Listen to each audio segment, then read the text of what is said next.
Hello, my darlings. Today I can answer one of the questions that I am being asked a lot, which is, how can I stop worrying, for example, about my child? Like, I got one viewer's question and she said, could you maybe make a video about this topic? I'm very worried about my son. He tends to be more like on the aggressive side when he doesn't get his way or when he feels intimidated. He is not a conformed child. I'm worried about school. I'm worried about his social behavior. And how can I, as a parent, stop having those fears, also for him, for his future, and stop worrying? Can you help me with this?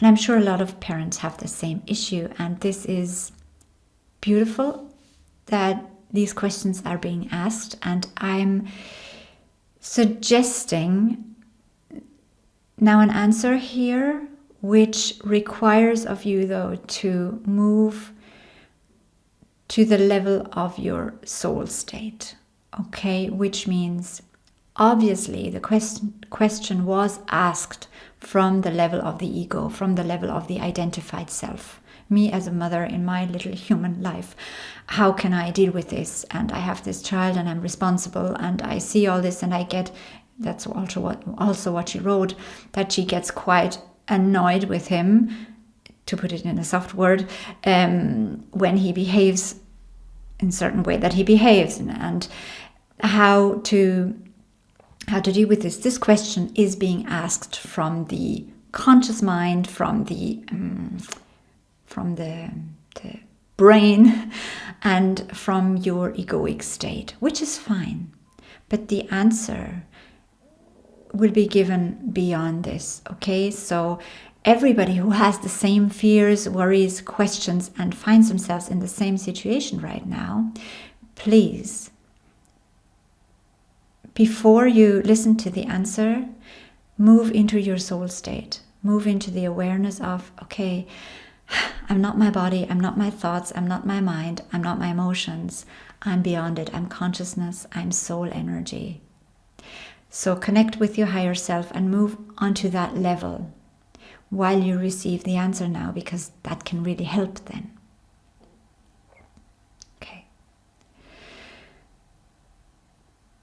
As long as we worry, we're not creating what we want. And every worry comes from the ego. Every worry comes from the human identified self, which is not our real self. And therefore, every worry cannot create the change that you want to see. Quite the opposite, it creates the problems that you're witnessing. Your mind creates problems. If you did not have those worries, if your mind did not produce those worryful thoughts, you wouldn't have a problem, right? You wouldn't have a problem. So the answer actually lies in that step that you took, hopefully, a minute ago, which is move to your soul self and then look at the situation. Because what you realize then is, wow, this child is an eternal soul like me. This child is not a child at all. It has a young body. It's ageless. It's eternal. It's old also. And it has its own wisdom. This soul has its own wisdom, which is on the same level as mine when we all move to where we really come from and what we really are, to this consciousness, unlimited consciousness, eternal consciousness. So this eternal consciousness in this body, in this human little body of this teenager or this child that lives with me, that came into the world as my child, I can acknowledge this as a soul having its own path. And having its own agendas, like your kid came onto this planet with their own agenda, with their own tasks, with their own things they want to explore. And only in duality can we explore stuff. If everything is blissful, we might as well just stay over there, because that's where we come from, eternal bliss. Okay? This means even if there are difficult things, what the mind would judge as difficult in the life of your child or in the behavior of your child, that is a mental judgment of your small self. Your higher self, your soul, knows exactly why this is there, what this behavior is about. Usually it's about unconsciousness, right? It's unconscious behavior, but it's communication. It tells you something, and it does not have to be judged. And to be honest, it is very important to acknowledge that even your child, it's easier with other people we don't know or other people who are not related to us, but even your child has the right to be as unconscious as it wants to, and as 3D as it wants to. It doesn't mean that it has to stay this way. It can mean that it's going to be the most spiritual living being ever in 30 years' time. You don't know. We don't know. But what our higher self, what we know as consciousness is, all is well. All is always well. And just because this child doesn't behave according to social norms and what other people would expect, that's also what the lady wrote, that she is afraid of what other people think of her and her child. Who are other people? Whoever judges you from the level of the little tiny brain, like the identified mind self state. And if that's the criticism you fear, you're lost. Because who cares what they think? Because their consciousness, their divine self, knows your divinity and knows the divinity of your child. So whoever judges you, know and be aware that they judge you from their own unconscious state. So there is nothing to worry about. You don't have to justify anything. And now moving into the solution, because you might say, yeah, okay, I get this, but this doesn't really help me. It still doesn't get me out of this state of feeling responsible and witnessing the behavior and not liking it and all these problems that we seemingly have. The solution is to move into this space of realizing this kid is your kid because of the unconditional love you share for each other. Before you came here, that was the agreement you made. The agreement was, I will be your kid, I will be your child, I will be your mother, I will be your father. And we're going to help each other experience whatever we choose to experience.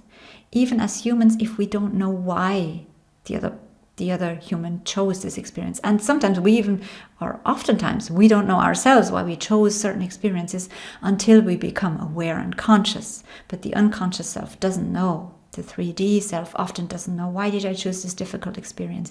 Only when we become aware and conscious can we actually see the benefit in it and grow from it.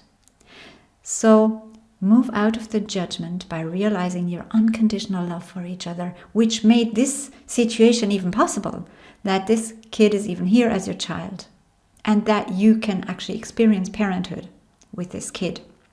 And everything you think is a problem, remember, this is your mind telling you it's a problem. There is no problem from your conscious aware state. There is only life. And yes, life is everything. It's easy, it's hard, it's joyful, it's painful, it's understandable, it's totally irrational, it's everything. That's part of life. So once you're in your soul state, you can see that all these experiences are part of life. And then you feel you relax more because you also move into the realization that it's fine the way it is. I don't need to be the perfect, in the eyes of everybody else, or in my own eyes even, parent, and show the perfect child as a result of my perfect parenting, because oftentimes that's the pain point parents have. The behavior of the child, the grades of the child, the social interactions of the child reflect me, my personality, my skills, my me as a parent, me as a person, an individual, and therefore my value and my worth is kind of tied to the life and to the beingness of my kid in the world. And then you're lost. Because as soon as you tie your self-worth on any other being and their behavior, forget it, not going to work. It's a false illusion. And even when I say this, I'm sure you feel it.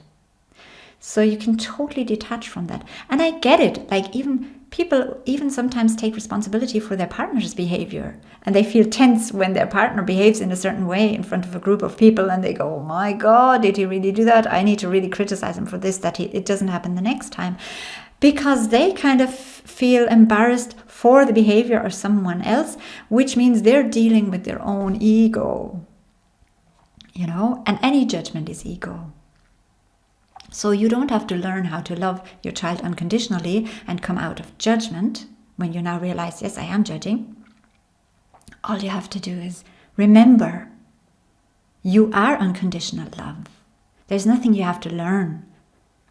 And the proof of your unconditional love for each other, and unconditional means not tied to any condition, not tied to any perfect behavior, not tied to any harmony that has to happen all the time here in our relationship, which possibly will happen once you're always in that state of consciousness, awareness.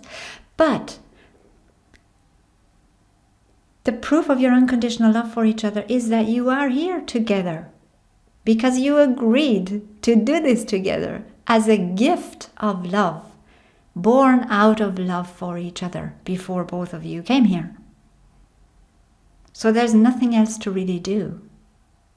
And on a practical level, number one, stay in your soul consciousness and always aware that this other person, no matter how old they are in this life, their body is an eternal soul too. And all you can do is, for example, as a parent, what might help, because I know we also want to be good, and we want to be good parents, and we want to perceive ourselves as good, which is still ego, but at least it is some intention. All you can do is, or what you can do is, see yourself like a guardian angel to that child. And like all guardians, all angels, all guides that we have, they allow us to make our mistakes, right? No spirit guide is going to intervene and tell you, don't decide this now because I know the better way. Your spiritual guidance is here. You can benefit from it. You can listen to it, but you can also choose not to listen and have the other experience. And your spirit guide is not going to turn away in judgment. Spirit guide is going to observe and is going to be there when you come crying afterwards. I should have listened to you. And your spirit guide is going to hug you, or your angel, or your consciousness, your higher self. So that's what you do with your child. You accompany your kid. You're there. That's all. In non-judgment. And it's like, oh, you behave aggressively again? Show compassion.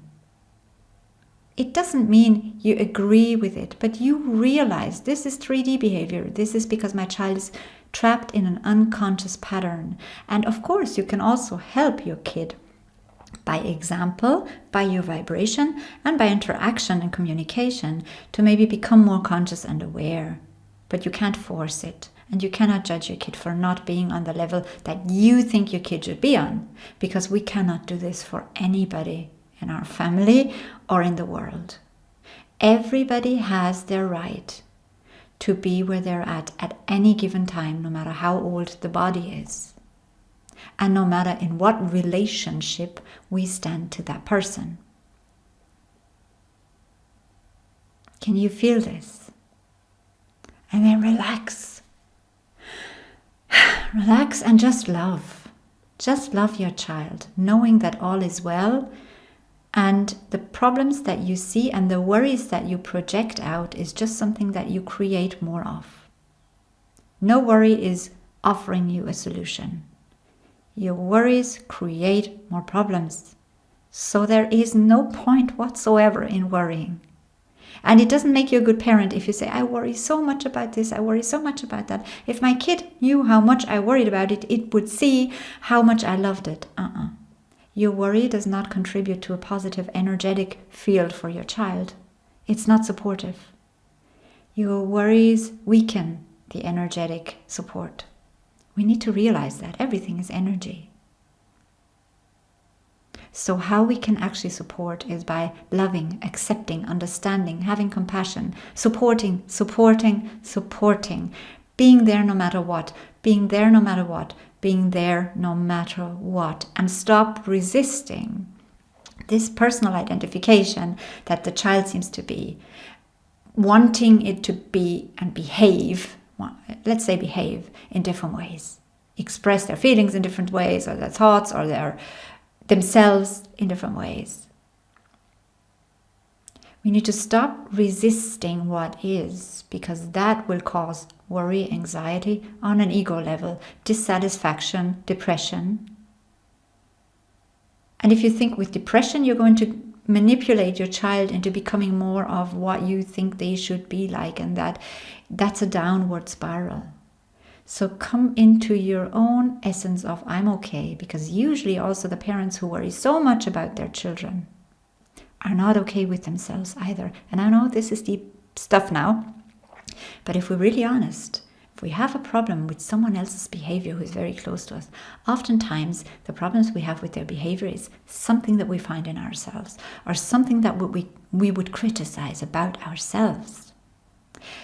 And that's what kind of triggers us. Or this association, because my child displays this, they think I am like that, or they think there is somehow a resemblance. If my child behaves aggressively, maybe people think that there is a resemblance with me, and I don't want to be seen as aggressive, or I don't want to be perceived as that, or I don't want to perceive myself as aggressive, and therefore I need my child to be peaceful and walking around like Jesus, with light coming out of their hands and blessing everybody, so that it reflects back on me and my positive attributes and characteristics. That is all understandable, but it's a creation and a creation and a creation of stories that you tell yourself about yourself and the relationships and the others and so on. And it's not going to get you anywhere. Come up. The easy answer is come up onto the level of your consciousness. You are eternal consciousness awareness. That's all you are. You are unconditional love. Your soul. And being identified with the soul level drops all this resistance and drops all this negativity and this worry. And it will improve the way you feel in relation and in relationship with your child, in relationship with yourself, because you become more relaxed with yourself as well. And you detach from all those judgments. Now you can do this step by step. You don't have to, after this video, kind of go out and be changed forever. But let this sink in. Let this sink in and see if it's helpful in any way in dealing with a situation like this, if you are in a situation like this. Okay. I'm going to love you and leave you for today, and we'll talk again next time.